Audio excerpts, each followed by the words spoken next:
Attention, landlords and tenants. Let's talk about a new law that's about to change the way security deposits work in the state of California.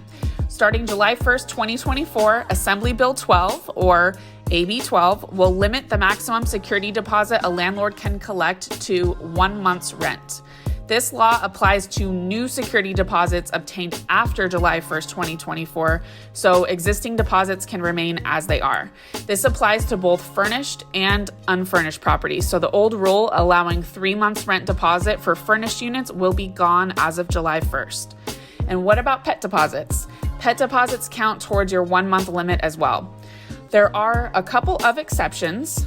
Landlords can ask for up to 2 months' rent as a security deposit if they are an individual or part of an LLC with all natural persons, and they own no more than 2 residential rental properties with a combined total of 4 units or fewer. However, this exception does not apply to active service members. Active service members will always have the 1 month limit.